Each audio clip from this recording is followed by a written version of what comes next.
നിയമസഭാ തെരഞ്ഞെടുപ്പിന് കളമൊരുങ്ങുമ്പോൾ ഭരണമാറ്റം ആഗ്രഹിക്കുകയാണ് തിരുവനന്തപുരം നിയമസഭാ മണ്ഡലം. മന്ത്രിസ്ഥാനം ലഭിച്ചിട്ടും തലസ്ഥാനത്ത് വികസനം കൊണ്ടുവരാൻ ആന്റണി രാജു MLAക്ക് കഴിഞ്ഞില്ലെന്നാണ് മണ്ഡലത്തിലെ ജനങ്ങളുടെ അഭിപ്രായം. കണക്കുകളും ഇക്കാര്യം സ്ഥിരീകരിക്കുകയാണ്. തീരദേശ മേഖലയും നഗരഹൃദയവും പങ്കിടുന്ന തിരുവനന്തപുരം നിയമസഭാ മണ്ഡലത്തിന് വികസനത്തിൽ അർഹമായ പരിഗണന ലഭിച്ചില്ല എന്ന ആക്ഷേപമാണ് പൊതുവെയുള്ളത്. പ്രഖ്യാപനങ്ങൾ ഏറെ ഉണ്ടായിരുന്നുവെങ്കിലും പദ്ധതികൾ പലതും കടലാസിൽ ഒതുങ്ങുകയായിരുന്നു. മുമ്പ് തിരുവനന്തപുരം വെസ്റ്റ് എന്നറിയപ്പെട്ടിരുന്ന മണ്ഡലത്തിൽ ഇടതുപക്ഷ ജനാധിപത്യ മുന്നണിയിലെ ജനാധിപത്യ കേരള കോൺഗ്രസ് നേതാവ് ആന്റണി രാജുവാണ് 2021 നടന്ന തെരഞ്ഞെടുപ്പിൽ വിജയിച്ചത്. UDF സ്ഥാനാർത്ഥി VS ശിവകുമാറിനെയും NDA സ്ഥാനാർത്ഥി G കൃഷ്ണകുമാറിനെയും തോൽപ്പിച്ചായിരുന്നു 7089 വോട്ടിന്റെ ഭൂരിപക്ഷത്തിൽ ആന്റണി രാജുവിന്റെ ജയം. ഇടതുമുന്നണിയിലെ ധാരണ പ്രകാരം 2021 മുതൽ 23 വരെ ഗതാഗത മന്ത്രിസ്ഥാനവും ആന്റണി രാജു വഹിച്ചു.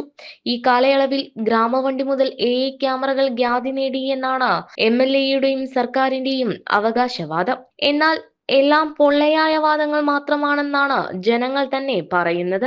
നിരത്തുകളിലെ അപകടം കുറയ്ക്കാനും ഗതാഗത നിയമലംഘനം കണ്ടെത്താനും കോടികൾ സ്ഥാപിച്ച് നിർമ്മിച്ച ക്യാമറകൾ പലയിടത്തും നിലച്ചിട്ട് മാസങ്ങളായി. തീരദേശത്തിന്റെ സമഗ്ര വികസനം വാഗ്ദാനം ചെയ്തിരുന്നെങ്കിലും നടപ്പിലായത് നാമമാത്രം. തീരദേശത്തിന്റെ സൗന്ദര്യവൽക്കരണം അടക്കം കടലാസിൽ ഉറങ്ങുകയാണ്. വലിയതുറ കൊച്ചുതോപ്പ് കടൽ ഭിത്തി നിർമ്മിക്കാൻ കോടികൾ അനുവദിച്ചെങ്കിലും കടലാക്രമണവും ജനങ്ങളുടെ ദുരിതവും പഴയപടി തന്നെ. ശംഖുമുഖം ബീച്ചിനെ സുന്ദരിയാക്കാൻ 14 കോടി അനുവദിച്ചെങ്കിലും എവിടെയൊക്കെയാണ് പണം ചെലവഴിച്ചത് എന്ന് മാത്രം ജനങ്ങൾക്കറിയില്ല. അല്ല, അത് നടപ്പിലായില്ല എന്നുള്ളതാണ് തെളിവാണ്. തീരദേശത്ത് ഇപ്പോൾ കിടക്കുന്ന കഴിഞ്ഞ കടലാക്രമണത്തിൽ ഒരു 10-15 കിലോമീറ്റർ നീളത്തിലാണ് ഈ ഭവനങ്ങൾ നഷ്ടപ്പെട്ടിട്ട്, റോഡുകൾ നഷ്ടപ്പെട്ടിട്ട് അവർക്ക് വേണ്ട സംരക്ഷണം നൽകിയിട്ടില്ല. പിന്നെ നിലവിലിപ്പോൾ ഇനി അടുത്ത ജൂൺ, ജൂലൈ, ആഗസ്റ്റ് മാസങ്ങളിൽ കടലാക്രമണം രൂക്ഷമായി വരുന്നൊരു സാഹചര്യം കൂടെയാണ്. അതിനു മുമ്പായിട്ട് സംരക്ഷണ ഭിത്തി നിർമ്മിക്കണമെന്ന് നമ്മൾ ആവശ്യപ്പെട്ടിട്ട് പോലും അതിൻ്റെ ഒരു നടപടിക്രമങ്ങൾ ഇതുവരെ ഉണ്ടായിട്ടില്ല. അടുത്ത കടലാക്രമണം വരുമ്പോൾ ഈ തീരദേശത്ത് ഇനി മത്സ്യത്തൊഴിലാളികളെ ഭവനം കാണില്ല എന്നുള്ളതാണ് സത്യം. അതുതന്നെയാണ് ഇപ്പോൾ തീരദേശത്ത് ഏറ്റവും വലിയ ഭയാജനകമായ ജനങ്ങൾ ഇന്ന് കാണുന്നത്. പിന്നെ രണ്ടാമത് പറയുന്നത്, അദ്ദേഹം 5 വർഷം അധികാരത്തിൽ ഇരുന്നിട്ട് മത്സ്യത്തൊഴിലാളി മേഖലയ്ക്ക് അങ്ങനെ ഒരു പ്രത്യേക വികസനമൊന്നും അദ്ദേഹം ചെയ്തിട്ടില്ല.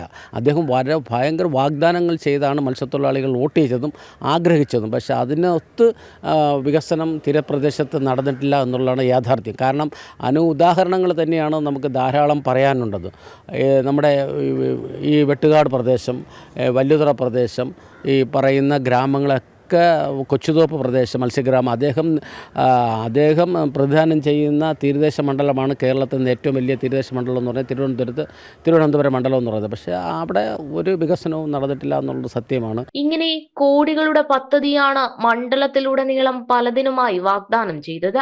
പ്രഖ്യാപനങ്ങളിൽ പലതും കടലാസിൽ ഒതുങ്ങിയിരിക്കുന്നു. 10 വർഷം ഇടതുമുന്നണി ഭരിച്ചിട്ടും വികസനം എത്തിയില്ല എന്നു മാത്രമല്ല, കാലവർഷം വന്നാൽ തീരദേശം വറുതിയിലും ദുരിതത്തിലുമാകുന്ന അവസ്ഥ. ഇടതായാലും വലുതായാലും കാര്യങ്ങൾ പഴയപടി തന്നെ എന്നാണ് തലസ്ഥാനം ഒന്നടങ്കം പറയുന്നത്. ആന്റണിരാജിന്റെ ഭരണം എന്ന് പറഞ്ഞാൽ അവരെ കൊള്ളാം, നമുക്ക് മോശമാണ്. നമുക്കെന്ന് പറഞ്ഞാൽ ഒരു സഹായമോ ഒരു ഇതും ഇല്ല. അവൻ്റെ നാട്ടിൽ അവനക്ക് എല്ലാം സഹായമല്ല. ആട്ടിറക്കി കൊടുത്തത്, വണ്ടി എടുക്കുന്നത്, പണത്തിന് പണം കൊടുക്കുന്നത്. ഇവിടെ ഇങ്ങോട്ട് വന്നിട്ടുമില്ല. നമ്മൾ താമസിക്കുന്ന വീമാളിലാണ്. ഇങ്ങോട്ട് വന്ന് അന്വേഷിച്ചിട്ടുമില്ല, തിരക്കിയിട്ടുമില്ല. ഒരു വായം ചെയ്തിട്ടില്ല.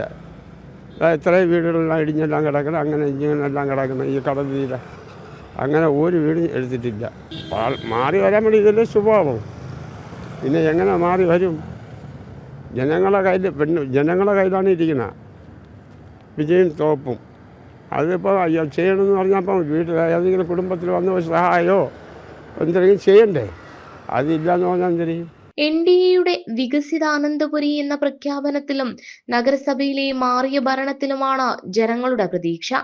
അതുകൊണ്ടുതന്നെ ഇനി വരുന്ന തെരഞ്ഞെടുപ്പിൽ മാറി ചിന്തിക്കാൻ തന്നെയാണ് കക്ഷി രാഷ്ട്രീയ ഭേദമന്യേ മണ്ഡലത്തിലെ ജനങ്ങളുടെ തീരുമാനവും.